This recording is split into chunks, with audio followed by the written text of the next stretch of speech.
दोस्तों नमस्कार। स्वागत है आपका हमारे YouTube चैनल उद्देश्य क्लासेस में।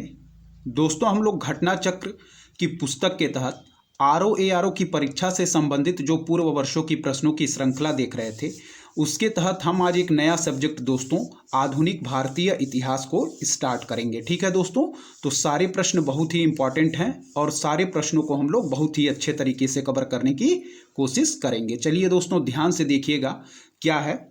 पहला हमारा टॉपिक है दोस्तों, वह है ईस्ट इंडिया कंपनी और बंगाल के नवाब। ठीक है, पहला टॉपिक है दोस्तों ईस्ट इंडिया कंपनी और बंगाल के नवाब।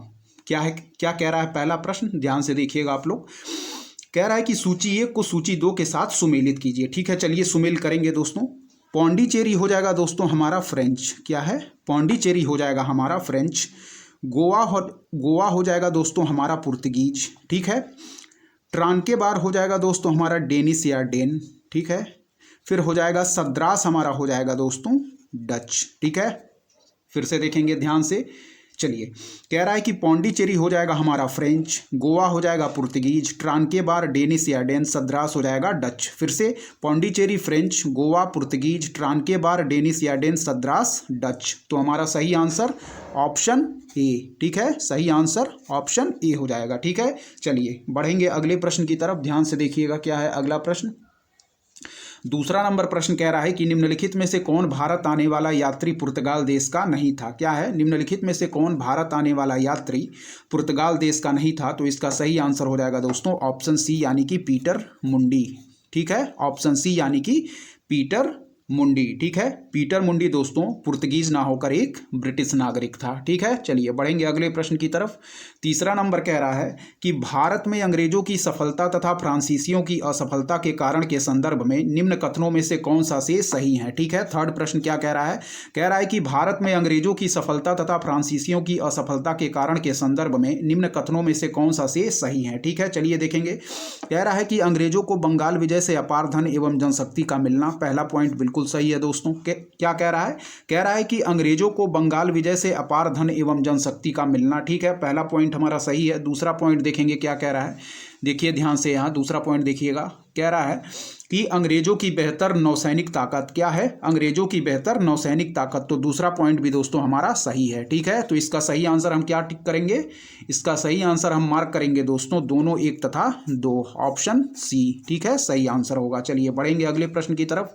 चौथा नंबर प्रश्न है, ध्यान से देखिएगा। सारे प्रश्न ही बहुत ही इंपॉर्टेंट हैं दोस्तों, सारे के सारे प्रश्न बहुत इंपॉर्टेंट हैं। चलिए ध्यान से देखेंगे। कह रहा है कि भारतवर्ष में ब्रिटिश साम्राज्य का संस्थापक कौन था। क्या है, भारतवर्ष में ब्रिटिश साम्राज्य का संस्थापक कौन था। तो इसका सही आंसर ऑप्शन सी यानी कि लॉर्ड रॉबर्ट क्लाइव। ठीक है, लॉर्ड रॉबर्ट क्लाइव इसका सही आंसर हो जाएगा, ऑप्शन सी। ठीक है, कौन सा इसका सही आंसर होगा, ऑप्शन सी इसका सही आंसर हो जाएगा। ठीक है, क्या आंसर इसका सही होगा हम लोग देखेंगे। तो इसका सही आंसर हो जाएगा दोस्तों ऑप्शन सी यानी कि लॉर्ड रॉबर्ट क्लाइव। ठीक है, चलिए बढ़ेंगे अगले प्रश्न की तरफ। हमारा सही आंसर ऑप्शन सी होगा। 5वें नंबर प्रश्न की तरफ बढ़ेंगे दोस्तों। सबसे अधिक निर्णायक युद्ध, क्या कह रहा है कि सबसे अधिक निर्णायक युद्ध जिसने अंग्रेजों के भारत में प्रभुत्व को संस्थापित किया था। क्या है, 5वां प्रश्न कह रहा है कि सबसे अधिक निर्णायक युद्ध जिसने अंग्रेजों के भारत में प्रभुत्व को संस्थापित किया था, तो वह था दोस्तों हमारा बक्सर का युद्ध। ठीक है, जो कि कब लड़ा गया था, अक्टूबर 1764 में। ठीक है, चलिए बढ़ेंगे अगले प्रश्न की तरफ। इसका आंसर है दोस्तों ऑप्शन ए बक्सर का युद्ध, जो कि लड़ा गया था 22 अक्टूबर 1764 को। चलिए देखेंगे अगले प्रश्न की तरफ। 6ठे नंबर प्रश्न देखेंगे क्या कह रहा है। चलिए ध्यान से देखिएगा दोस्तों क्या कह रहा है। चलिए ध्यान से देखिएगा। 6ठा नंबर प्रश्न कह रहा है कि मुगल बादशाह द्वारा नियुक्त बंगाल का अंतिम सूबेदार था। क्या है, मुगल बादशाह द्वारा नियुक्त बंगाल का अंतिम सूबेदार था दोस्तों, तो वह कौन था। इसका सही आंसर हो जाएगा मुर्शीद कुली खां। ठीक है, ऑप्शन ए इसका सही आंसर हो जाएगा। याद रखिएगा कि मुगल बादशाह द्वारा नियुक्त बंगाल का अंतिम सूबेदार था दोस्तों ऑप्शन ए मुर्शीद कुली खां। चलिए बढ़ेंगे अगले प्रश्न की तरफ। 7वां नंबर प्रश्न कह रहा है कि प्लासी का युद्ध लड़ा गया था। प्लासी का युद्ध लड़ा गया था, तो यह लड़ा गया था दोस्तों कब, 23 जून 1757 में। कब लड़ा गया था? 23 जून 1757 में। और प्लासी नामक जगह कहाँ स्थित है दोस्तों? तो यह पश्चिम बंगाल में। ठीक है, प्लासी का युद्ध कहाँ लड़ा गया था? यह लड़ा गया था दोस्तों, प्लासी का युद्ध लड़ा गया था हमारा 23 जून 1757 में। ठीक है, ऑप्शन बी इसका सही आंसर हो जाएगा, याद रखिएगा। चलिए बढ़ेंगे अगले प्रश्न की तरफ। 8वां नंबर प्रश्न क्या कह रहा है, ध्यान से देखिएगा कि निम्नलिखित में से जिस एक शासक ने ईस्ट इंडिया कंपनी को दीवानी प्रदान की थी वह था। क्या है? कह रहा है कि निम्नलिखित में से जिस एक शासक ने ईस्ट इंडिया कंपनी को दीवानी प्रदान की थी वह था। तो इसका सही आंसर हो जाएगा दोस्तों ऑप्शन सी, यानी कि शाह आलम द्वितीय। क्या हो जाएगा इसका आंसर? ऑप्शन सी, यानी कि शाह आलम द्वितीय। ठीक है, सारे प्रश्नों को ध्यान रखिएगा, सारे प्रश्न बहुत ही इंपॉर्टेंट है दोस्तों, पूर्व वर्षों में कई बार ये पूछे जा चुके हैं। चलिए बढ़ेंगे अगले प्रश्न की तरफ दोस्तों। क्या है? सूची 1 को सूची 2 से सुमेलित करना है। चलिए सुमेल करेंगे। कह रहा है कि इलाहाबाद की संधि। ठीक है, तो इलाहाबाद की संधि हुई थी दोस्तों हमारी 1765 में। ठीक है, फिर कह रहा है कि एक्सला चैपल की संधि, तो एक्सला चैपल की संधि हुई थी दोस्तों हमारी 1748 में। ठीक है, फिर कह रहा है कि ला बुर्दनाशे द्वारा मद्रास पर अधिकार। क्या है? ला बुर्दनाशे द्वारा मद्रास पर अधिकार। तो इसका सही आंसर हो जाएगा दोस्तों, क्या है इसका सही आंसर हो जाएगा 1746। फिर है डुप्ले की पदच्युत। क्या है? डुप्ले की पदच्युत। तो इसका सही आंसर हो जाएगा दोस्तों, क्या है हमारा 1754। ठीक है, सही आंसर क्या होगा हमारा? सही आंसर हम मार्क करेंगे ऑप्शन बी। चलिए फिर देखेंगे। कह रहा है इलाहाबाद की संधि 1765 में हुई दोस्तों, एक्सला चैपल की संधि 1748 में हुई। ठीक है, ला बुर्दनाशे द्वारा मद्रास पर अधिकार 1746 में हुआ, और डुप्ले की पदच्युत हुई दोस्तों, यह हुई हमारी 1754 में। ठीक है, फिर इलाहाबाद की संधि 1765 में, एक्सला चैपल की संधि 1748 में, ला बुर्दनाशे द्वारा मद्रास पर अधिकार 1746 में, और डुप्ले की पदच्युत हुई, यह हुई हमारी 1754 में। सही आंसर हमारा ऑप्शन बी मार्क करेंगे। ठीक, चलिए बढ़ेंगे अगले प्रश्न की तरफ दोस्तों, सारे प्रश्न इंपॉर्टेंट है, ध्यान से। चलिए दोस्तों 10वां नंबर प्रश्न है, ध्यान से देखिएगा। कह रहा है कि सिख राज्य का अंतिम राजा कौन था। क्या है?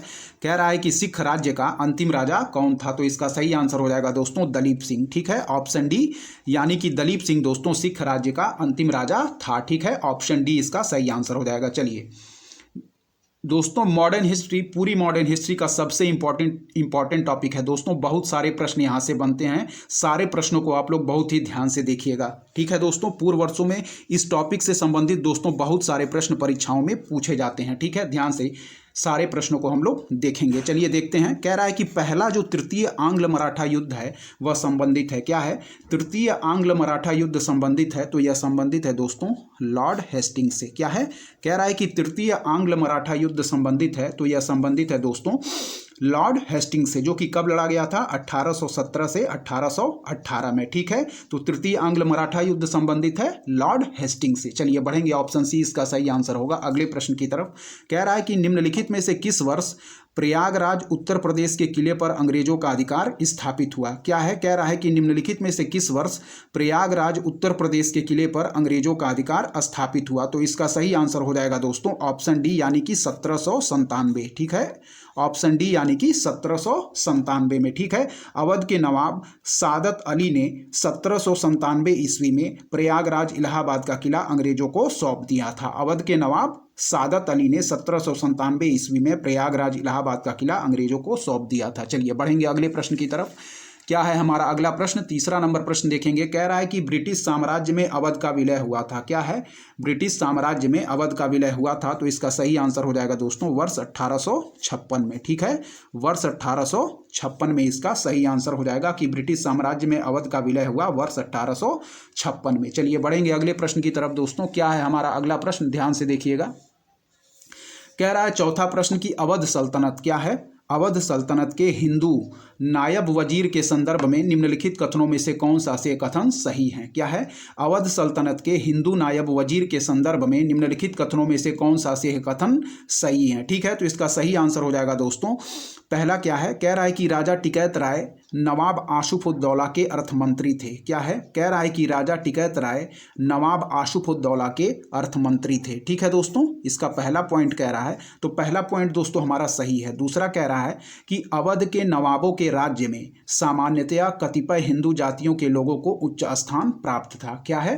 कह रहा है कि अवध के नवाबों के राज्य में सामान्यतया कतिपय हिंदू जातियों के लोगों को उच्च स्थान प्राप्त था। ठीक है, तो यह भी पॉइंट हमारा सही दिया गया है। ठीक है दोस्तों, तो पहला और दूसरा पॉइंट दोनों सही है। यानी कि अवध सल्तनत के हिंदू नायब वजीर के संदर्भ में निम्नलिखित कथनों में से कौन सा से कथन सही है। तो पहला पॉइंट दिया गया है कि राजा टिकैत राय नवाब आशुफउद्दौला के अर्थमंत्री थे, यह पहला पॉइंट सही है। और दूसरा है कि अवध के नवाबों के राज्य में सामान्यतया कतिपय हिंदू जातियों के लोगों को उच्च स्थान प्राप्त था, तो यह भी पॉइंट हमारा सही है। यानी कि ऑप्शन सी 1 और 2 दोनों सही है। ठीक है दोस्तों, तो चलिए बढ़ेंगे अगले प्रश्न की तरफ, देखेंगे क्या है, ध्यान से देखिएगा, सारे प्रश्न इंपॉर्टेंट है। ठीक है दोस्तों, चलिए देखें। चलिए दोस्तों, 5वां नंबर प्रश्न देखिएगा, कह रहा है कि निम्नलिखित में से कौन सा युग्म सही सुमेलित नहीं है। 5वां कह रहा है कि निम्नलिखित में से कौन सा युग्म सही सुमेलित नहीं है। ठीक है दोस्तों, तो कह रहा है कि हेक्टर मुनरो बक्सर का युद्ध, ठीक है, लॉर्ड हेस्टिंग कह रहा है आंग्ल नेपाल युद्ध, फिर कह रहा है लॉर्ड वेलेजली चतुर्थ आंग्ल मैसूर युद्ध, और फिर कह रहा है डी लॉर्ड कॉर्नवालिस तृतीय आंग्ल मराठा युद्ध। ठीक है, तो यहाँ पे जो दिया गया है हेक्टर मुनरो बक्सर का युद्ध, यह सही सुमेल है। लॉर्ड हेस्टिंग्स आंग्ल नेपाल युद्ध, यह भी सही सुमेल है। फिर कह रहा है कि लॉर्ड वेलेजली चतुर्थ आंग्ल मैसूर युद्ध, तो यह भी सही है। लॉर्ड वेलेजली चतुर्थ आंग्ल मैसूर युद्ध, यह भी सही है। पर दिया गया है दोस्तों लॉर्ड कॉर्नवालिस तृतीय आंग्ल मराठा युद्ध, यह सही नहीं है। ठीक है, तृतीय आंग्ल मराठा युद्ध किसके काल में हुआ था, तो इसका सही आंसर हो जाएगा दोस्तों लॉर्ड हेस्टिंग। ठीक है, क्या हो जाएगा, लॉर्ड कॉर्नवालिस ना होके तृतीय आंग्ल मराठा युद्ध लॉर्ड हेस्टिंग के काल में हुआ था। और कब हुआ था, 1817 से 1818 ईस्वी में। ठीक है, बाकी हेक्टर मुनरो बक्सर का युद्ध सही सुमेल है। लॉर्ड हेस्टिंग आंग्ल नेपाल युद्ध, यह भी सही सुमेल है। लॉर्ड वेलेजली चतुर्थ आंग्ल मैसूर युद्ध, यह भी सही सुमेल है। ठीक है, जबकि तृतीय आंग्ल मराठा युद्ध जो कि 1817 से 18 में लड़ा गया था, इससे संबंधित होगा हमारा लॉर्ड हेस्टिंग्स। ठीक है दोस्तों, चलिए बढ़ेंगे अगले प्रश्न की तरफ। 6ठा नंबर प्रश्न कह रहा है कि निम्नलिखित में से किस गवर्नर जनरल ने भारत में दास प्रथा को समाप्त किया था। ठीक है, निम्नलिखित में से किस गवर्नर जनरल ने भारत में दास प्रथा को समाप्त किया था, तो इसका सही आंसर हो जाएगा दोस्तों 1843 के एक्ट 5 के द्वारा लॉर्ड एलन बरो ने। ठीक है, क्या है, 1843 के एक्ट 5 के द्वारा भारत में तत्कालीन गवर्नर जनरल लॉर्ड एलन बरो ने दास प्रथा का उन्मूलन किया था। इसका सही आंसर हो जाएगा दोस्तों ऑप्शन बी। ठीक है, चलिए बढ़ेंगे अगले प्रश्न की तरफ, ध्यान से देखिएगा क्या है अगला प्रश्न।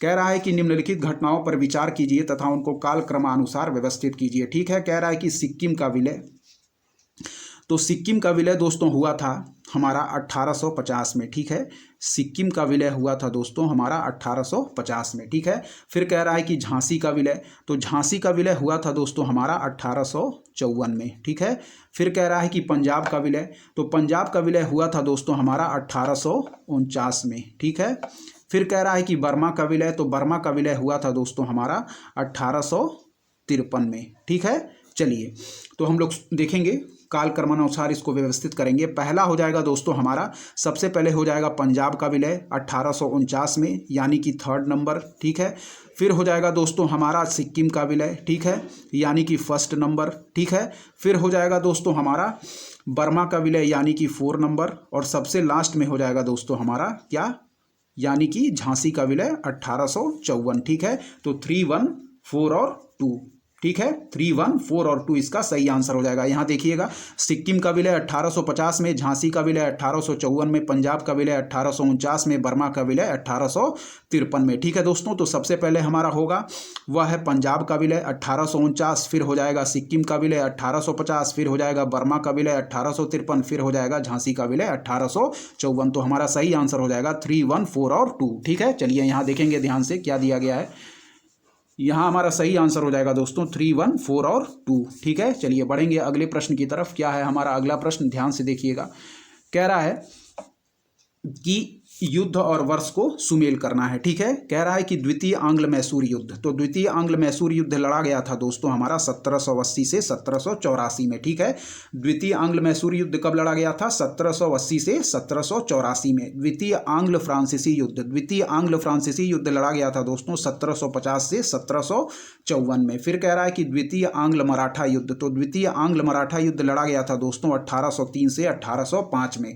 फिर कह रहा है कि द्वितीय आंग्ल अफगान युद्ध, युद्ध, द्वितीय आंग्ल अफगान युद्ध लड़ा गया था 1878 से 1880 में। ठीक है, तो इसका सही आंसर हो जाएगा ऑप्शन ए हमारा। ठीक है, ऑप्शन ए इसका सही आंसर हो जाएगा। यहाँ देखिए क्या है, ऑप्शन ए यहाँ सही आंसर हो जाएगा। फिर से देखेंगे, ध्यान से देखिए, द्वितीय आंग्ल मैसूर युद्ध कब लड़ा गया था? तो द्वितीय आंग्ल मैसूर युद्ध लड़ा गया था दोस्तों हमारा 1780 से 1784 में। द्वितीय आंग्ल मैसूर युद्ध 1780 से 1784 में। द्वितीय आंग्ल फ्रांसीसी युद्ध लड़ा गया था 1750 से 1754 में। द्वितीय आंग्ल फ्रांसीसी युद्ध 1750 से 1754 में। द्वितीय आंग्ल मराठा युद्ध 1803 से 1805 में। द्वितीय आंग्ल मराठा युद्ध 1803 से 1805 में। द्वितीय आंग्ल अफगान युद्ध 1878 से 1880 में। सही आंसर इसका ऑप्शन ए हो जाएगा। चलिए बढ़ेंगे अगले प्रश्न की तरफ दोस्तों। सारे प्रश्न इंपॉर्टेंट हैं, ध्यान से आप लोग देखते रहिएगा। ठीक है, चलिए बढ़ेंगे। चलिए, कह रहा है कि निम्नांकित में से सही सुमेलित नहीं है। क्या है? 9वां नंबर प्रश्न है। कह रहा है कि निम्नांकित में से सही सुमेलित नहीं है। ठीक है, तो कह रहा है कि लॉर्ड कॉर्नवालिस, ठीक है, लॉर्ड कॉर्नवालिस अस्थाई बंदोबस्त, फिर कह रहा है कि लॉर्ड वेलेजली सहायक संधि प्रणाली, फिर कह रहा है कि लॉर्ड हेस्टिंग्स द्वितीय आंग्ल मराठा युद्ध। तो यह हमारा ऑप्शन सी जो है दोस्तों, यह गलत दिया गया है। ठीक है, फिर कह रहा है कि लॉर्ड विलियम बेंटिक 1829 का 17वां रेगुलेशन, जिसके द्वारा इन्होंने सती प्रथा को समाप्त किया था। ठीक है, चलिए देखेंगे। तो कह रहा है कि जो हमारा द्वितीय आंग्ल मराठा युद्ध दिया गया है दोस्तों, यह लॉर्ड वेलेजली के काल में हुआ था, ना कि लॉर्ड हेस्टिंग्स के काल में। ठीक है, याद रखिएगा, जो हमारा द्वितीय आंग्ल मराठा युद्ध हुआ था दोस्तों, यह लॉर्ड वेलेजली के काल में हुआ था, ना कि लॉर्ड हेस्टिंग्स के काल में। ठीक है, लॉर्ड हेस्टिंग्स के काल में आंग्ल नेपाल युद्ध हुआ था।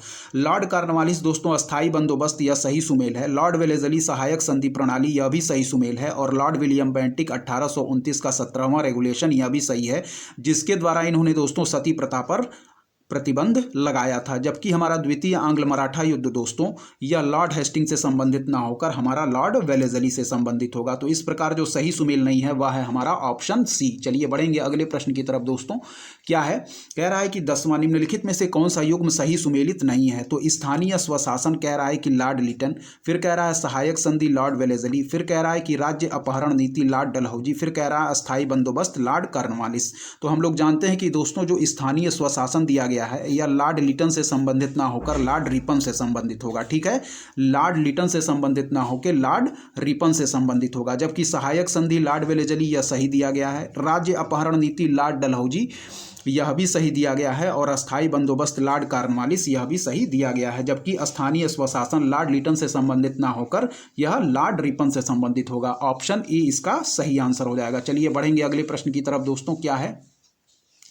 11वां नंबर प्रश्न कह रहा है कि निम्नलिखित घटनाओं पर विचार कीजिए। ठीक है, कह रहा है निम्नलिखित घटनाओं पर विचार कीजिए। कह रहा है क्लाइव का पुनः भारत आगमन। ठीक है, क्लाइव का पुनः भारत आगमन। तो क्लाइव का पुनः भारत आगमन हुआ था दोस्तों कब? 1765 ईस्वी में। ठीक है, 1765 ईस्वी में। ठीक है, फिर कह रहा है कि इलाहाबाद की संधि। तो इलाहाबाद की संधि हुई थी दोस्तों हमारा अगस्त कब? 1765 में। ठीक है, अगस्त 1765 में।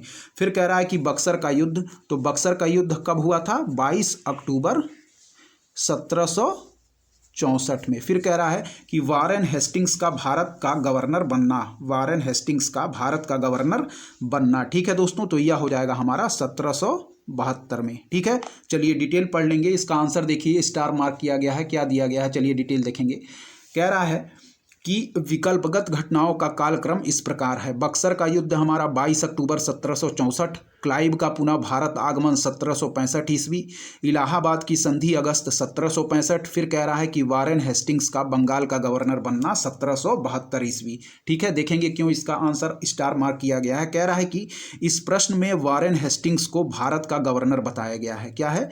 इस प्रश्न में वारेन हेस्टिंग्स को भारत का गवर्नर बताया गया है, जो कि त्रुटिपूर्ण है। वह 1772 ईस्वी में बंगाल का गवर्नर तथा 1774 ईस्वी में बंगाल का गवर्नर जनरल बना था, अतः कोई भी काल क्रमानुसार सही नहीं होगा। ठीक है, कह रहा है कि इस प्रश्न में वारेन हेस्टिंग को भारत का गवर्नर बताया गया है, जो कि त्रुटिपूर्ण है। वह 1772 में बंगाल का गवर्नर, ठीक है, तथा 1774 ईस्वी में बंगाल का गवर्नर जनरल बना, अतः कोई भी कालानुक्रम सही नहीं होगा। ठीक है, चलिए बढ़ेंगे अगले प्रश्न की तरफ। 12वां नंबर प्रश्न है। कह रहा है कि ब्रिटिश भारत में सैन्य बल पर केंद्रीय राजस्व का कुल कितना प्रतिशत व्यय होता था? क्या है? ब्रिटिश भारत में सैन्य बल पर केंद्रीय राजस्व का कुल कितना प्रतिशत व्यय होता था? तो इसका सही आंसर है दोस्तों ऑप्शन ए यानी कि 40% हमारा सही आंसर हो जाएगा। ब्रिटिश भारत में सैन्य बल पर केंद्रीय राजस्व का कुल 40% व्यय होता था। चलिए बढ़ेंगे अगले प्रश्न की तरफ। कह रहा है कि 18वीं शताब्दी के उत्तरार्ध में किसे प्रायः कंपनी बहादुर की शान और शौकत का स्थानीय प्रतिनिधि कहा जाता था? क्या है? 18वीं शताब्दी के उत्तरार्ध में किसे प्रायः कंपनी बहादुर की शान और शौकत का स्थानीय प्रतिनिधि कहा जाता था? तो इसका सही आंसर हो जाएगा दोस्तों ऑप्शन बी यानी कि दरोगा को। ठीक है, फिर देखेंगे 18वीं शताब्दी के उत्तरार्ध में किसे प्रायः कंपनी बहादुर की शान और शौकत का स्थानीय प्रतिनिधि कहा जाता था दोस्तों? तो इसका सही आंसर हो जाएगा ऑप्शन बी यानी कि दरोगा को। चलिए देखेंगे अगला प्रश्न क्या कह रहा है। चलिए दोस्तों 14वें नंबर प्रश्न को देखेंगे। कह रहा है कि अंग्रेजों के विरुद्ध बनारस विद्रोह का नेतृत्व किसने किया था? क्या है? अंग्रेजों के विरुद्ध बनारस विद्रोह का नेतृत्व किसने किया था? तो इसका सही आंसर हो जाएगा दोस्तों ऑप्शन सी राजा चेत सिंह ने। ठीक है, अंग्रेजों के विरुद्ध बनारस विद्रोह का नेतृत्व दोस्तों 1781 में राजा चेत सिंह के द्वारा किया गया था। चलिए बढ़ेंगे अगले प्रश्न की तरफ। इसका सही आंसर ऑप्शन सी हो जाएगा। 15वां नंबर प्रश्न देखेंगे दोस्तों क्या कह रहा है। कह रहा है कि किस वायसराय की हत्या अंडमान निकोबार द्वीप समूह में जब वे भ्रमण पर थे एक दंडित अपराधी द्वारा की गई थी? क्या है? किस वायसराय की हत्या अंडमान निकोबार द्वीप समूह में जब वे भ्रमण पर थे एक दंडित अपराधी द्वारा की गई थी? तो इसका सही आंसर हो जाएगा दोस्तों ऑप्शन सी यानी कि लॉर्ड मेयो। ठीक है, लॉर्ड मेयो शेर अली नामक पठान द्वारा इनकी हत्या अंडमान निकोबार द्वीप समूह में जब वे भ्रमण पर थे तब कर दी गई थी। ठीक है, चलिए बढ़ेंगे 16वें नंबर प्रश्न की तरफ। प्राचीन स्मारक संरक्षण एक्ट किस गवर्नर जनरल के कार्यकाल में पारित हुआ था? क्या है? प्राचीन स्मारक संरक्षण एक्ट किस गवर्नर जनरल के कार्यकाल में पारित हुआ था? तो इसका सही आंसर हो जाएगा दोस्तों ऑप्शन सी यानी कि लॉर्ड कर्जन इसका सही आंसर हो जाएगा। चलिए बढ़ेंगे 17वें नंबर प्रश्न की तरफ। क्या है? कह रहा है कि फूट डालो और राज्य करो की रणनीति अपनाई गई थी। क्या है? फूट डालो और राज्य करो की रणनीति अपनाई गई थी। तो इसका सही आंसर हो जाएगा दोस्तों ए एवं बी दोनों। ठीक है, ए एवं बी दोनों। ठीक है, लॉर्ड कर्जन द्वारा भी और लॉर्ड मिंटो के द्वारा भी। परीक्षा में जो भी ऑप्शन दिया होगा उस हिसाब से आप लोग आंसर मार्क करिएगा। ठीक है दोस्तों, चलिए बढ़ेंगे अगले प्रश्न की तरफ। क्या है हमारा 18वां नंबर प्रश्न देखेंगे दोस्तों। कह रहा है कि ब्रिटिश भारत की राजधानी का कलकत्ता से दिल्ली स्थानांतरण किसके काल में क्रियान्वित हुआ? क्या है? ब्रिटिश भारत की राजधानी का कलकत्ता से दिल्ली स्थानांतरण किसके काल में क्रियान्वित हुआ? तो इसका सही आंसर हो जाएगा दोस्तों ऑप्शन बी यानी कि लॉर्ड हार्डिंग। ठीक है दोस्तों, चलिए बढ़ेंगे अगले प्रश्न की तरफ। देखेंगे क्या है हमारे अगले प्रश्न को देखेंगे। ध्यान से देखिएगा, सारे प्रश्न बहुत ही। चलिए दोस्तों कह रहा है 19वां नंबर प्रश्न, ध्यान से देखिएगा। कह रहा है कि अंग्रेजों ने रैयतवाड़ी बंदोबस्त कहाँ लागू किया था? क्या है? अंग्रेजों ने रैयतवाड़ी बंदोबस्त कहाँ लागू किया था? तो इसका सही आंसर हो जाएगा दोस्तों मद्रास और बंबई प्रेसिडेंसी। ठीक है, जिससे संबंधित हमारे मुनरो एवं रीड थे। ठीक है, जिससे संबंधित हमारे मुनरो एवं रीड थे। इन्होंने रैयतवाड़ी बंदोबस्त कहाँ लागू किया था? मद्रास और बंबई प्रेसिडेंसी में। ठीक है, इसका सही आंसर ऑप्शन डी हो जाएगा। चलिए बढ़ेंगे 20वें नंबर प्रश्न की तरफ दोस्तों। क्या है? ध्यान से देखेंगे 20वां नंबर प्रश्न क्या कह रहा है। कह रहा है कि निम्न में से किसने निकास के सिद्धांत का प्रतिपादन किया था? हम सभी लोग जानते हैं, the grand old man of India, option A Dadabhai Naoroji. The grand old man of India, option A Dadabhai Naoroji. ठीक है दोस्तों, चलिए बढ़ेंगे अगले प्रश्न की तरफ। क्या है हमारा अगला प्रश्न देखेंगे।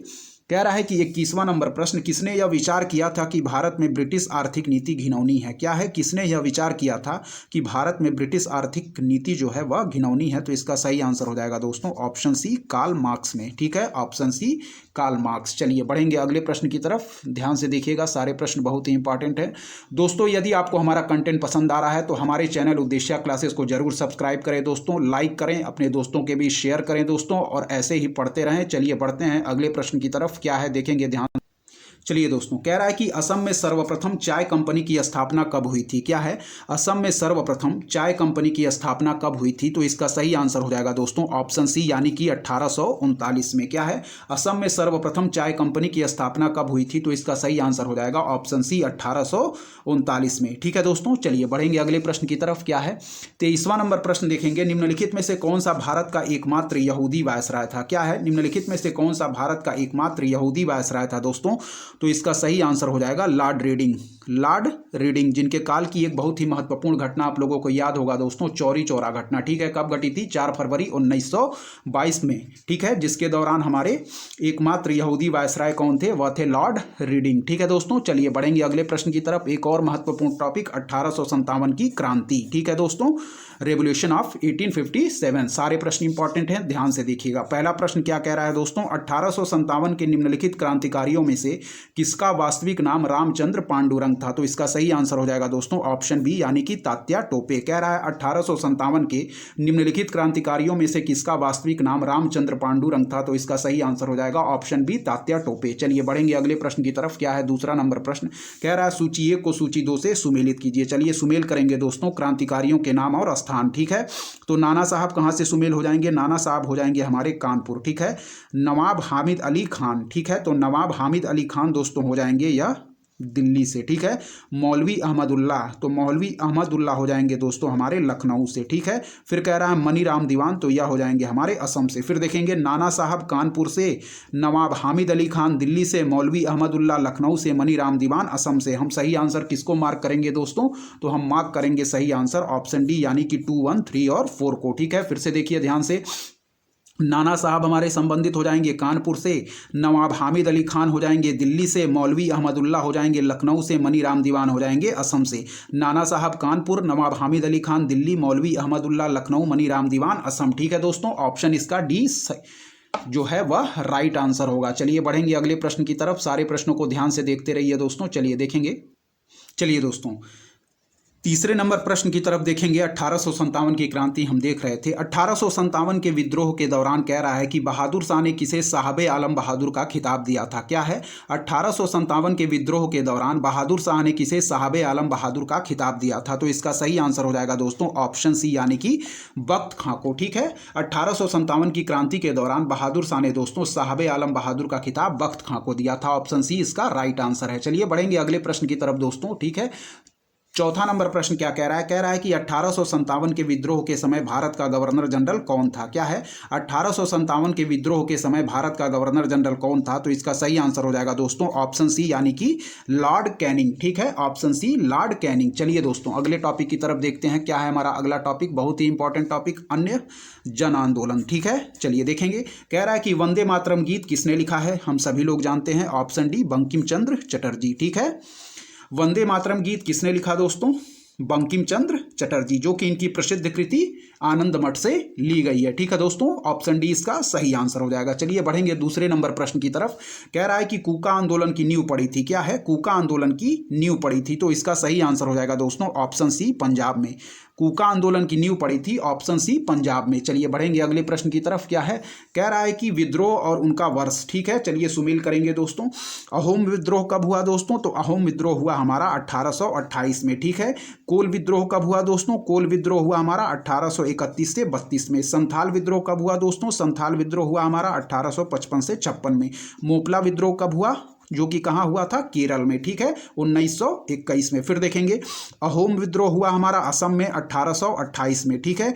कोल विद्रोह हुआ हमारा 1831 से 32 में। संथाल हमारा 1855 से 56 में। मोपला हमारा 1921 में। फिर देखेंगे अहोम हमारा 1828 में, कोल हमारा 1831 से 32 में, संथाल हमारा 1855 से 56 में, मोपला हमारा 1921 में, ठीक है। सारे विद्रोहों को ध्यान रखिएगा, डेट कई बार पूछी जाती हैं परीक्षाओं में। चलिए बढ़ेंगे अगले प्रश्न की तरफ दोस्तों, देखेंगे इसका राइट आंसर कौन सा ऑप्शन होगा। चलिए दोस्तों कह रहा है, तो इसका राइट आंसर हो जाएगा दोस्तों 2, 4, 1 और 3, ठीक है। चलिए यहां देख लीजिएगा क्या है। अहोम 1828, कोल 1831 से 32, संथाल 1855 से 56, मोपला 1921। चलिए बढ़ेंगे अगले प्रश्न की तरफ। सूची 1 को सूची 2 से सुमेलित कीजिए, ठीक है। कह रहा है रंपा विद्रोह। तो रंपा विद्रोह कब हुआ था दोस्तों? यह हुआ था हमारा 1879 से 80 में, ठीक है। रंपा विद्रोह हुआ था हमारा 1879 से 80 में, ठीक है। पाबना किसान विद्रोह हुआ था दोस्तों 1873 से 76 में, ठीक है। बंगाल नील विद्रोह हुआ था दोस्तों 1859 से 60 में। फिर हुआ था जयंतिया विद्रोह 1860 से 63 में, ठीक है। चलिए फिर देखेंगे। कह रहा है कि रंपा विद्रोह हुआ था 1879 से 80 में। कब? रंपा विद्रोह हुआ था 1879 से 80 में, पाबना किसान विद्रोह हुआ था 1873 से 76 में, ठीक है। बंगाल नील विद्रोह हुआ था 1859 से 60 में, और जयंतिया विद्रोह हुआ था 1860 से 63 में। फिर देखेंगे, रंपा विद्रोह हुआ था 1879 से 80 में, पाबना किसान विद्रोह हुआ था 1873 से 76 में, बंगाल नील विद्रोह 1859 से 60 में, जयंतिया विद्रोह 1860 से 63 में, ठीक है। इसलिए इस प्रकार हम लोगों ने सारे ऑप्शंस को सुमेल कर लिया है और सही आंसर हम मार्क करेंगे ऑप्शन बी को, ठीक है दोस्तों। चलिए बढ़ेंगे अगले प्रश्न की तरफ। क्या है हमारा अगला प्रश्न? कह रहा है कि विद्रोह, आंदोलन और वर्ष को सुमेल करना है, ठीक है। इसका सही आंसर हम देखेंगे। इसका आंसर क्योंकि स्टार मार्क किया गया है, क्या है यहाँ इसका आंसर स्टार मार्क किया गया है, आप लोग देखेंगे। चलिए सही देखेंगे, सही डेट हम लोग देख लेंगे। कह रहा है कि तेभागा आंदोलन, ठीक है। तेभागा आंदोलन हुआ था दोस्तों वर्ष 1946 से 47 में। तेभागा आंदोलन वर्ष 1946 से 47 में। मोपला विद्रोह हुआ था 1921 में। पाबना किसान विद्रोह हुआ था 1873 से 76 में, और बंगाल नील विद्रोह हुआ था 1859 से 60 में। क्या है? तेभागा आंदोलन 1946 से 47 में, मोपला विद्रोह 1921 में, पाबना किसान विद्रोह 1873 से 76 में, बंगाल नील विद्रोह 1859 से 60 में। इस प्रश्न का उत्तर स्टार क्यों मार्क किया गया है, पढ़ेंगे। कह रहा है कि इस प्रश्न के सुमेलन में पाबना कृषक विद्रोह का वर्ष 1879 से 80 दिया गया है, ठीक है दोस्तों। जबकि पाबना किसान विद्रोह का हम लोग डेट देख चुके हैं, क्या है 1873 से 76, ठीक है, जो कि त्रुटिपूर्ण है। शेष तीनों विकल्प का सुमेलन सही है। अतः इस प्रश्न का निकटतम उत्तर यदि हम मानेंगे दोस्तों, तो किसको मानेंगे? वह हम मानेंगे ऑप्शन डी को, 4, 3, 2 और 1 को। चलिए बढ़ेंगे अगले प्रश्न की तरफ। एक और इंपॉर्टेंट टॉपिक, आधुनिक भारत में शिक्षा का विकास, development of education in India, ठीक है दोस्तों। आधुनिक भारत में शिक्षा का विकास, development of education in India. पहला प्रश्न देखेंगे। कह रहा है कि निम्नलिखित में से किसने कालिदास की प्रसिद्ध रचना शाकुंतलम का पहली बार अंग्रेजी में अनुवाद किया था? क्या है? निम्नलिखित में से किसने कालिदास की प्रसिद्ध रचना शाकुंतलम का पहली बार अंग्रेजी में अनुवाद किया था? तो इसका सही आंसर हो जाएगा दोस्तों option D, sir William Jones ने। ऑप्शन डी इसका सही आंसर हो जाएगा, सर विलियम जोन्स ने, ठीक है। याद रखिएगा कि कालिदास की जो प्रसिद्ध कृति है दोस्तों शाकुंतलम, इसका पहली बार अंग्रेजी में अनुवाद सर विलियम जोन्स ने किया था। ऑप्शन डी इसका सही आंसर हो जाएगा। चलिए बढ़ेंगे अगले प्रश्न की तरफ। क्या है, ध्यान से देखिएगा। चलिए दोस्तों, कह रहा है कि किसके सतत प्रयत्नों से बंबई में प्रथम महिला विश्वविद्यालय की स्थापना हुई? दूसरा नंबर, कह रहा है कि किसके सतत प्रयत्नों से बंबई में प्रथम महिला विश्वविद्यालय की स्थापना हुई? ऑप्शन डी हो जाएगा धोधो केशव कर्वे, डीके कर्वे, ठीक है। धोधो केशव कर्वे, डीके कर्वे के प्रयत्नों से बंबई में प्रथम महिला विश्वविद्यालय की दोस्तों स्थापना हुई थी, ठीक है। कब हुई थी? 1916 में, ठीक है। चलिए बढ़ेंगे अगले प्रश्न की तरफ। तीसरा नंबर प्रश्न है दोस्तों, डेक्कन एजुकेशन सोसाइटी की स्थापना से कौन संबंधित था? कह रहा है कि डेक्कन एजुकेशन सोसाइटी की स्थापना से कौन संबंधित था? तो इसका सही आंसर हो जाएगा बीजी तिलक, बाल गंगाधर तिलक, ठीक है। डेक्कन एजुकेशन सोसाइटी की स्थापना से कौन संबंधित था? तो इसका सही आंसर हो जाएगा दोस्तों ऑप्शन सी, बीजी तिलक, ठीक है। चलिए बढ़ेंगे अगले प्रश्न की तरफ। चौथे नंबर प्रश्न को देखेंगे, ध्यान से देखिएगा क्या कह रहा है। चौथा नंबर प्रश्न कह रहा है कि 1817 में डेविड हेयर द्वारा प्रसिद्ध हिंदू कॉलेज की स्थापना की गई थी। क्या है? 1817 में डेविड हेयर द्वारा प्रसिद्ध हिंदू कॉलेज की स्थापना की गई थी दोस्तों। तो ऑप्शन बी इसका सही आंसर हो जाएगा, कलकत्ता में, ठीक है। 1817 में डेविड हेयर द्वारा प्रसिद्ध हिंदू कॉलेज की स्थापना कहाँ की गई थी? कलकत्ता में। ऑप्शन बी इसका राइट आंसर हो जाएगा। चलिए अगला प्रश्न देखेंगे। कह रहा है कि फोर्ट विलियम कॉलेज कलकत्ता के संदर्भ में कौन सा कथन सत्य है? ठीक है। कह रहा है कि इसकी स्थापना 10 जून 1800 को कलकत्ता के फोर्ट विलियम कॉम्प्लेक्स में हुई थी, ठीक है। क्या कह रहा है कि इसकी स्थापना 10 जून 1800 को कलकत्ता के फोर्ट विलियम कॉम्प्लेक्स में हुई थी, यह हमारा गलत स्टेटमेंट है। फिर कह रहा है कि इसकी स्थापना का मुख्य उद्देश्य था ब्रिटिश अधिकारियों को भारतीय भाषाओं की शिक्षा देना, ठीक है। क्या है? इसकी स्थापना का मुख्य उद्देश्य था दोस्तों कि हमारे जो ब्रिटिश अधिकारी थे उनको भारतीय भाषाओं की शिक्षा देना। तो जो हमारा बी पॉइंट दिया गया है यह एकदम राइट है दोस्तों, ठीक है। जबकि हमारा पहला पॉइंट जो दिया गया है कि इसकी स्थापना 10 जून 1800 को कलकत्ता के फोर्ट विलियम कॉम्प्लेक्स में हुई थी, यह गलत है। इसकी स्थापना दोस्तों हमारी 10 जुलाई 1800 को हुई थी और यहाँ पे 10 जून दिया गया है, ये गलत है, ठीक है। 10 जून ना होके 10 जुलाई 1800 होगा, ठीक है। इसलिए हमारा पहला स्टेटमेंट गलत है। और दूसरा स्टेटमेंट, इसकी स्थापना का मुख्य उद्देश्य ब्रिटिश अधिकारियों को भारतीय भाषाओं की शिक्षा देना था, यह हमारा सही हो जाएगा। ऑप्शन बी इसका केवल 2 सही दिया गया है। चलिए बढ़ेंगे अगले प्रश्न की तरफ। क्या है? कह रहा है कि Mohammedan Anglo oriental college Aligarh की स्थापना निम्नलिखित में से किस वर्ष हुई। क्या है, Mohammedan Anglo oriental college Aligarh की स्थापना निम्नलिखित में से किस वर्ष हुई। तो इसका सही आंसर हो जाएगा दोस्तों ऑप्शन सी, यानी कि 1875 इसका एकदम राइट आंसर हो जाएगा। ठीक है, चलिए बढ़ेंगे अगले प्रश्न की तरफ दोस्तों, देखेंगे क्या दिया गया है। चलिए ध्यान से देखिएगा। अगला जो टॉपिक है दोस्तों वह है आधुनिक भारत में प्रेस का विकास, development of press in India. ठीक है, आधुनिक भारत में प्रेस का विकास, development of press in India. पहला प्रश्न, भारत में प्रकाशित पहला समाचार पत्र निम्नलिखित में से कौन सा था। क्या है, भारत में प्रकाशित पहला समाचार पत्र निम्नलिखित में से कौन सा था। इसका सही आंसर हो जाएगा दोस्तों द बंगाल गजट। ठीक है, द बंगाल गजट इसका सही आंसर हो जाएगा। चलिए बढ़ेंगे अगले प्रश्न की तरफ दोस्तों, क्या है देखिएगा ध्यान से। दूसरा नंबर प्रश्न कह रहा है कि समाचार पत्र और भाषा को सुमेल कीजिए। ठीक है दोस्तों, चलिए सुमेल करेंगे। भारत मित्र जो दोस्तों समाचार पत्र था वह हिंदी में लिखा जाता था, भारत मित्र हिंदी। ठीक है, राष्ट्रमत हमारा सुमेल हो जाएगा मराठी से। ठीक है, फिर हमारा प्रजा मित्र सुमेल हो जाएगा गुजराती से, और हमारा नायक जो हो जाएगा यह सुमेल हो जाएगा बंगाली से। ध्यान से देखें फिर से, भारत मित्र हो जाएगा दोस्तों हिंदी से, राष्ट्रमत हो जाएगा मराठी से, प्रजा मित्र गुजराती से, नायक बंगाली से। भारत मित्र हिंदी से, राष्ट्रमत मराठी से, प्रजा मित्र गुजराती से, नायक बंगाली से। भारत मित्र हिंदी से, प्रजा मित्र गुजराती से, राष्ट्रमत मराठी से, नायक बंगाली से। सही आंसर हम क्या टिक करेंगे दोस्तों, सही आंसर हम टिक करेंगे ऑप्शन सी। ठीक है दोस्तों, चलिए बढ़ेंगे अगले प्रश्न की तरफ। क्या है हमारा, कह रहा है सूची 1 को सूची 2 से सुमेलित कीजिए। चलिए सुमेल करते हैं। बंगाली जो लिखी गई थी दोस्तों समाचार पत्र, यह लिखी जाती थी सुरेंद्रनाथ बनर्जी के द्वारा। बंगाली से संबंधित थे हमारे सुरेंद्रनाथ बनर्जी। बंगवासी से कौन थे, बंगवासी से थे दोस्तों जोगेंद्र नाथ बोस। ठीक है, वंदे मातरम से कौन थे, तो वंदे मातरम से संबंधित थे दोस्तों हमारे अरविंद घोष।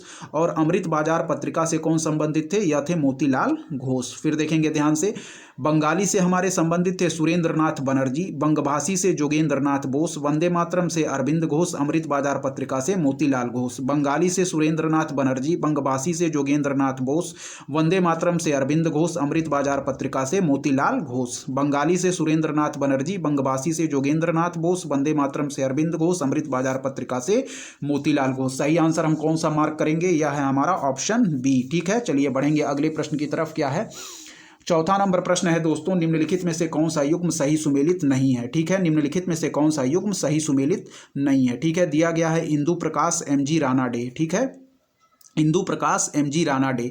नेटिव ओपिनियन दिया गया है बीएन मांडलिक। क्या है, नेटिव ओपिनियन बीएन मांडलिक। और जो दिया गया है दोस्तों बॉम्बे क्रॉनिकल। ठीक है, तो बॉम्बे क्रॉनिकल हमारा सही सुमेल नहीं है। ठीक है, बॉम्बे क्रॉनिकल हमारा गोपाल कृष्ण गोखले से सुमेल ना होकर यह था दोस्तों बॉम्बे क्रॉनिकल अंग्रेजी भाषा का एक समाचार पत्र जो कि फिरोज शाह मेहता ने प्रारंभ किया था। तो सही आंसर हमारा बॉम्बे क्रॉनिकल ऑप्शन सी हो जाएगा। और ये इंडियन मिरर जो दिया गया है यह देवेंद्र नाथ टैगोर से सही सुमेल है। सही सुमेलों को फिर देखेंगे। कह रहा है कि इंदु प्रकाश एमजी रानाडे।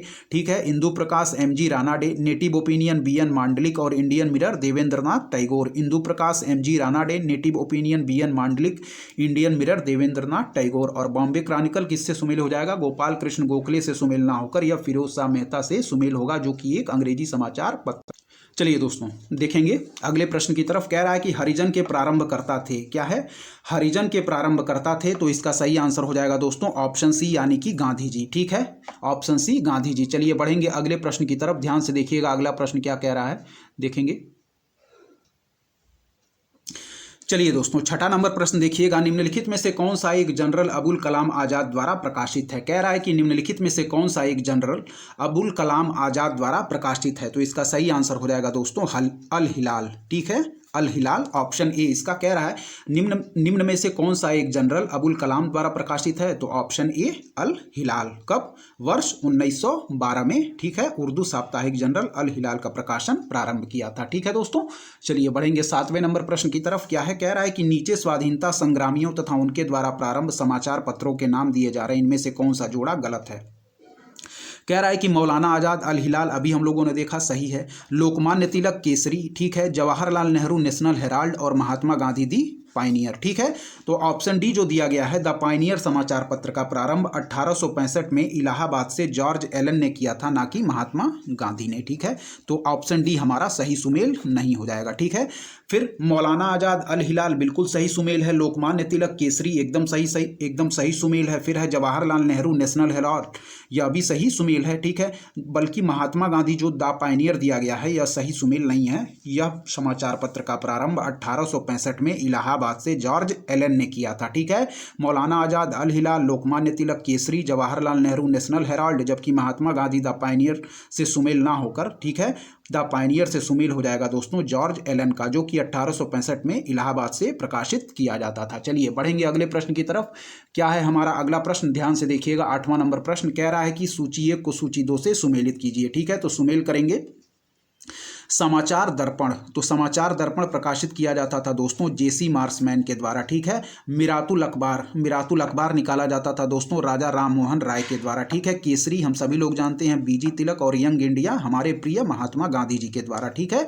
चलिए बढ़ेंगे, क्या है देखेंगे। समाचार दर्पण है जो दोस्तों वह है जेसी मार्समैन। क्या है, समाचार दर्पण जेसी मार्समैन, ठीक है। मिरातुल अखबार दोस्तों राजा राम मोहन राय, केसरी हमारा बीजी तिलक, यंग इंडिया महात्मा गांधी। फिर देखेंगे समाचार दर्पण दोस्तों जेसी मार्समैन, समाचार दर्पण जेसी मार्समैन, मिरातुल अखबार राजा राम मोहन राय, केसरी बीजी तिलक, यंग इंडिया महात्मा गांधी, ठीक है दोस्तों। तो इसका सही आंसर देखेंगे क्या दिया गया है, चलिए देखते हैं यहाँ पे क्या दिया गया है। इसका जो सही आंसर दिया गया है वह है हमारा ऑप्शन डी, ठीक है। ऑप्शन डी इसका राइट आंसर हो जाएगा। चलिए बढ़ेंगे अगले प्रश्न की तरफ। 9वां नंबर प्रश्न है, कह रहा है निम्नलिखित युग्मों में से कौन सा सही सुमेलित नहीं है, ठीक है। नवजीवन दिया गया है एम.के. गांधी, ठीक है। फिर दिया गया है स्वराज्य टी प्रकाशम, ठीक है। फिर दिया गया है प्रभात एन.सी. केलकर, ठीक है।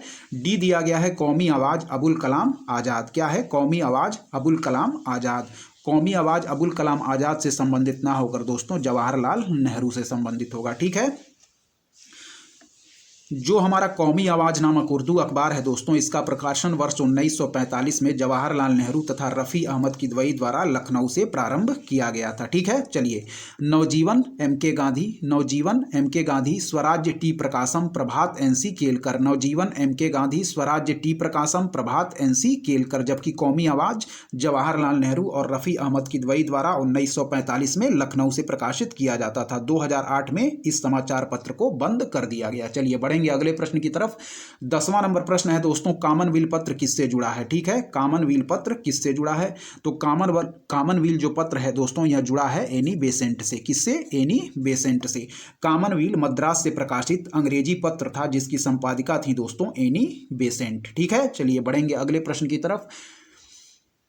एक और महत्वपूर्ण और इम्पॉर्टेंट टॉपिक जिससे बहुत सारे प्रश्न पूर्व वर्षों की परीक्षाओं में पूछे जा चुके हैं, ध्यान से देखिएगा। सामाजिक एवं धार्मिक सुधार आंदोलन, ठीक है। चलिए कह रहा है कि किसको भारतीय पुनर्जागरण का पिता कहा जाता है, हम सभी लोग जानते हैं ऑप्शन ए राजा राम मोहन राय। किसे भारतीय पुनर्जागरण का पिता कहा जाता है, ऑप्शन ए राजा राम मोहन राय इसका बिल्कुल राइट आंसर होगा। चलिए बढ़ेंगे अगले प्रश्न की तरफ, ध्यान से देखिए। चलिए कह रहा ब्रह्म समाज के संस्थापक थे। क्या है, ब्रह्म समाज के संस्थापक थे दोस्तों। तो ब्रह्म समाज के संस्थापक थे ऑप्शन सी राजा राम मोहन राय। ब्रह्म समाज के संस्थापक थे ऑप्शन सी राजा राम मोहन राय। चलिए बढ़ेंगे, ऑप्शन सी इसका सही आंसर। अगले प्रश्न की तरफ, क्या है भारतीय ब्रह्म समाज के संस्थापक थे। क्या है, भारतीय ब्रह्म समाज के संस्थापक थे, तो इसका सही आंसर हो जाएगा दोस्तों केशव चंद्र सेन। क्या है, भारतीय ब्रह्म समाज के संस्थापक थे दोस्तों ऑप्शन सी यानी कि केशव चंद्र सेन इसका बिल्कुल राइट आंसर हो जाएगा ऑप्शन सी, ठीक है। चलिए बढ़ेंगे अगले प्रश्न की तरफ, देखेंगे क्या दिया गया। चलिए दोस्तों ध्यान से देखिएगा, कह रहा है कि भारतीय राष्ट्रवाद का जनक किसे माना जाता है। क्या है, भारतीय राष्ट्रवाद का जनक किसे माना जाता है, तो इसका सही आंसर हो जाएगा दोस्तों गोपाल कृष्ण गोखले, बाल गंगाधर तिलक, सुरेंद्र नाथ बनर्जी। इसका आंसर हो जाएगा ऑप्शन डी उपर्युक्त में से कोई नहीं, ठीक है। उपर्युक्त में से कोई नहीं, ठीक है। इसका आंसर हो जाएगा दोस्तों कि भारतीय राष्ट्रवाद का जनक राजा राम मोहन राय को माना जाता है, ठीक है। चलिए बढ़ेंगे अगले प्रश्न की तरफ। क्या है 5वां नंबर, कह रहा है कि निम्न में से कौन भारत का मार्टिन लूथर कहलाता है, ठीक है। निम्न में से कौन भारत का मार्टिन लूथर कहलाता है, तो इसका सही आंसर हो जाएगा दोस्तों आर्य समाज के संस्थापक स्वामी दयानंद सरस्वती, ठीक है, जिन्होंने एक महत्वपूर्ण नारा वेदों की ओर लौटो दिया था, ठीक है। निम्न में से कौन भारत का मार्टिन लूथर कहलाता है दोस्तों, ऑप्शन ए स्वामी दयानंद सरस्वती, ठीक है। चलिए बढ़ेंगे दोस्तों अगले प्रश्न की तरफ। क्या है, कह रहा है कि सत्यार्थ प्रकाश की रचना की गई थी। क्या है, सत्यार्थ प्रकाश की रचना की गई थी, तो दोस्तों यह एक हो जाएगा आंसर हमारा स्वामी दयानंद सरस्वती के द्वारा। तो सत्यार्थ प्रकाश की रचना की गई थी दोस्तों ऑप्शन डी स्वामी दयानंद सरस्वती के द्वारा। इसका सही आंसर ऑप्शन डी हो जाएगा। चलिए बढ़ेंगे अगले प्रश्न। चलिए 7वां नंबर प्रश्न है, कह रहा है सत्यार्थ प्रकाश पवित्र पुस्तक है। क्या है? सत्यार्थ प्रकाश पवित्र पुस्तक है। तो इसका सही आंसर हो जाएगा दोस्तों option B Brahma, option A इसका राइट आंसर होगा। ध्यान से देखिएगा, 1875 में स्थित दयानंद सरस्वती द्वारा आर्य समाज की सत्यार्थ प्रकाश पवित्र पुस्तक थी। ठीक है दोस्तों, ऑप्शन ए इसका बिल्कुल राइट आंसर हो जाएगा। चलिए बढ़ेंगे 8वें नंबर प्रश्न की तरफ। कह रहा है कि निम्नलिखित को काल क्रमानुसार में सुव्यवस्थित कीजिए। चलिए सुव्यवस्थित करते हैं दोस्तों। कह रहा है कि तुलसीदास का काल, तो तुलसीदास का काल था दोस्तों 16वीं से 17वीं शताब्दी। ठीक है, ध्यान रखिएगा। राजा राम मोहन राय का कार्यकाल था 1772 से 1833। ठीक है, याद रखिएगा। फिर कह रहा है स्वामी विवेकानंद, तो स्वामी विवेकानंद का काल था दोस्तों 1863 से 1902। ठीक है, फिर याद रखिएगा दयानंद सरस्वती का कार्यकाल था दोस्तों 1824 से 1883। ठीक है, तो चलिए देखेंगे।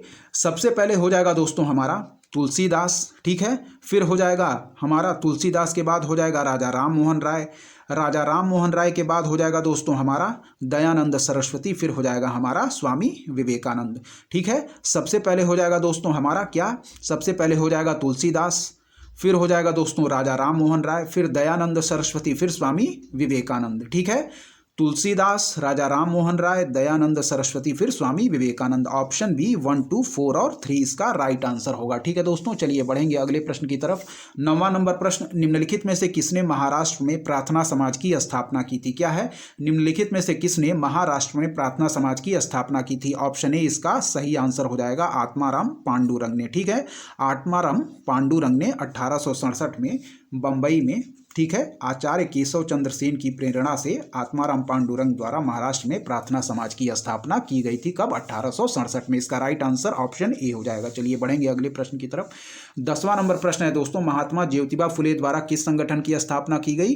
तो 1873 में सत्य शोधक समाज की स्थापना ज्योतिबा फुले द्वारा की गई थी। ठीक है दोस्तों, महात्मा ज्योतिबा फुले द्वारा 1873 में। चलिए बढ़ेंगे अगले प्रश्न की तरफ। क्या है? 11वां नंबर प्रश्न कह रहा है भारत में थियोसॉफिकल सोसाइटी की सफलता मुख्यतः थी। तो इसका सही आंसर हो जाएगा दोस्तों एनी बेसेंट के कारण। ठीक है, भारत में थियोसॉफिकल सोसाइटी की सफलता मुख्यतः थी एनी बेसेंट के कारण। Option A. चलिए बढ़ेंगे अगले प्रश्न की। चलिए दोस्तों, कह रहा है कि शारदा अधिनियम के अंतर्गत लड़कियों एवं लड़कों के विवाह की न्यूनतम आयु क्रमशः कितनी निर्धारित की गई थी? तो इसका सही आंसर हो जाएगा दोस्तों 14 एवं 18। ठीक है, कह रहा है कि शारदा अधिनियम के अंतर्गत लड़कियों एवं लड़कों के विवाह की न्यूनतम आयु क्रमशः कितनी निर्धारित की गई थी? तो लड़कियों की 14 एवं लड़कों की 18। ऑप्शन बी सही आंसर, याद रखिएगा। चलिए बढ़ेंगे अगले प्रश्न की तरफ। 13वां नंबर प्रश्न है, कह रहा है कि निम्नलिखित विवरण पर विचार कीजिए। ध्यान से सुनिएगा। कह रहा है कि 1853 में जन्मे ये पश्चिमी भारत के पारसी थे। क्या है? 1853 में जन्मे ये पश्चिमी भारत के पारसी थे। ये इंडियन स्पेक्टेटर तथा वॉइस ऑफ इंडिया के संपादक थे। ये इंडियन स्पेक्टेटर तथा वॉइस ऑफ इंडिया के संपादक थे। ये एक समाज सुधारक थे और सम्मत आयु अधिनियम 1891 के पक्ष में प्रमुख संघर्ष करता थे। क्या है? 1853 में जन्मे ये पश्चिमी भारत के पारसी थे। ये इंडियन स्पेक्टेटर तथा वॉइस ऑफ इंडिया के संपादक थे। ये एक समाज सुधारक थे और सम्मत आयु अधिनियम 1891 के पक्ष में प्रमुख संघर्ष करता थे। इसका सही आंसर हो जाएगा दोस्तों ऑप्शन बी, यानी कि BM मालाबारी, यानी कि बहराम जी एम मालाबारी। ठीक है, चलिए बढ़ेंगे अगले प्रश्न की तरफ। दोस्तों क्या है हमारा अगला प्रश्न, ध्यान से देखेंगे। कह रहा है कि कांग्रेस से पूर्व स्थापित राजनीतिक संस्थाएं। क्या है? कांग्रेस से पूर्व स्थापित राजनीतिक संस्थाएं। चलिए देखेंगे दोस्तों क्या दिया गया है। ध्यान से देखिएगा सारे प्रश्नों को, सारे प्रश्न इंपॉर्टेंट हैं।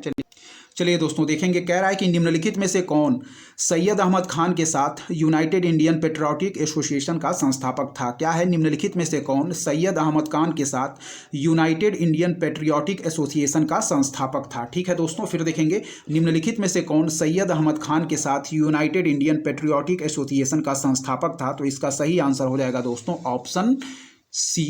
क्या है? राजा शिव प्रसाद। राजा शिव प्रसाद इसका सही आंसर हो जाएगा। चलिए बढ़ेंगे अगले प्रश्न की तरफ।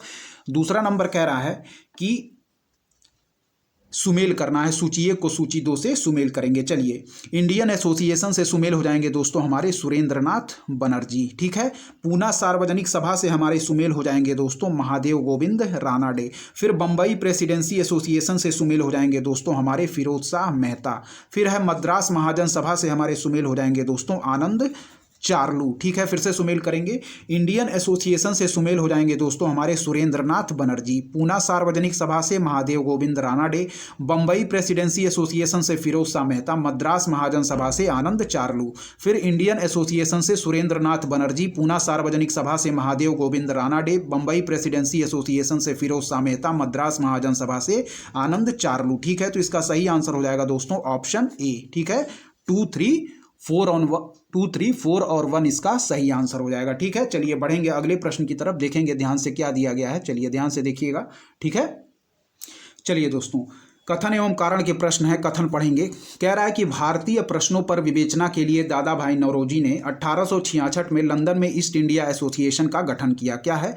भारतीय प्रश्नों पर विवेचना के लिए दादा भाई नौरोजी ने 1866 में लंदन में ईस्ट इंडिया एसोसिएशन का गठन किया। ठीक है दोस्तों, तो फिर कह रहा है कि वह ब्रिटिश जनमानस को प्रभावित करना चाहते थे। कारण हमारा दिया गया है कि वह ब्रिटिश जनमानस को प्रभावित करना चाहते थे। ठीक है, फिर देखेंगे कि भारतीय प्रश्नों पर विवेचना के लिए दादा भाई नौरोजी ने 1866 में लंदन में ईस्ट इंडिया एसोसिएशन का गठन किया। ठीक है, कारण कह रहा है कि वह ब्रिटिश जनमानस को प्रभावित करना चाहते थे, तो इसका सही आंसर हो जाएगा दोस्तों। दोनों कथन एवं कारण दोनों सही है, लेकिन दोस्तों कह रहा है, यहां देखिएगा क्या है ऑप्शन। कह रहा है कि ए और आर दोनों सही हैं।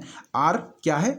ए और आर दोनों सही हैं और आर ए की सही व्याख्या है। ठीक है, ए और आर दोनों सही हैं और आर ए की सही व्याख्या। चलिए बढ़ेंगे अगले प्रश्न की तरफ।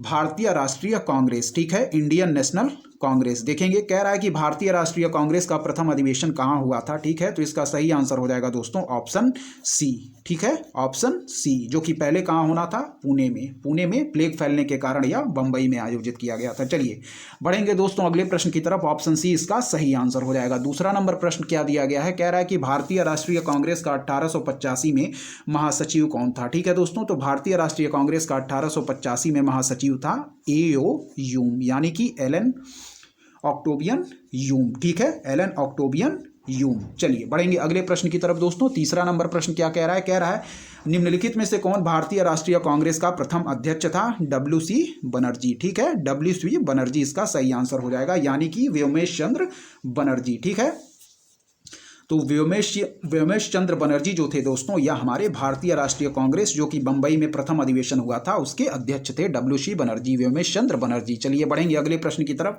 कह रहा है कि भारतीय राष्ट्रीय कांग्रेस के सर्वप्रथम मुस्लिम अध्यक्ष थे। क्या है? भारतीय राष्ट्रीय कांग्रेस के प्रथम मुस्लिम अध्यक्ष कौन थे दोस्तों?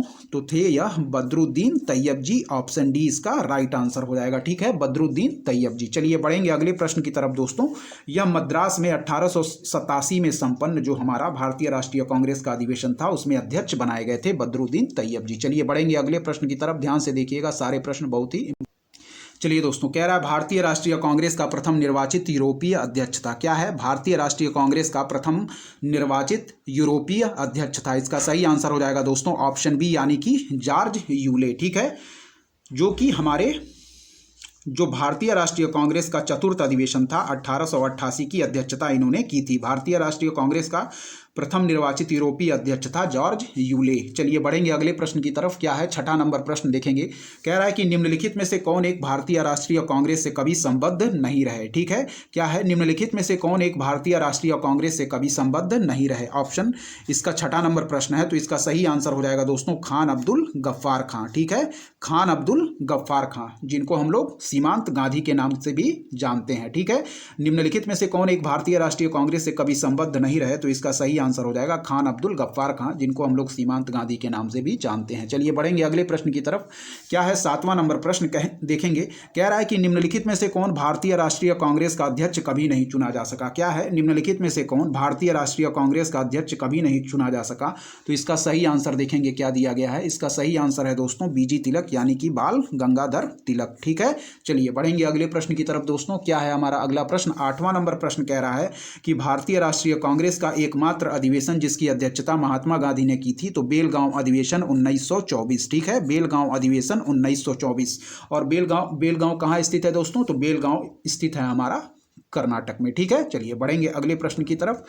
अगला प्रश्न है 9वां नंबर। कह रहा है कि निम्नलिखित में से कौन भारतीय राष्ट्रीय कांग्रेस की प्रथम महिला अध्यक्ष थी। सही आंसर श्रीमती एनी बेसेंट, ठीक है, श्रीमती एनी बेसेंट, ठीक है। और यदि पूछा जाए प्रथम भारतीय महिला अध्यक्ष तो श्रीमती सरोजिनी नायडू आंसर हो जाएगा। लेकिन यहाँ पूछा गया है प्रथम महिला अध्यक्ष तो उसका आंसर होगा Shrimati Annie Besant, option B right answer. चलिए बढ़ेंगे अगले प्रश्न की तरफ दोस्तों।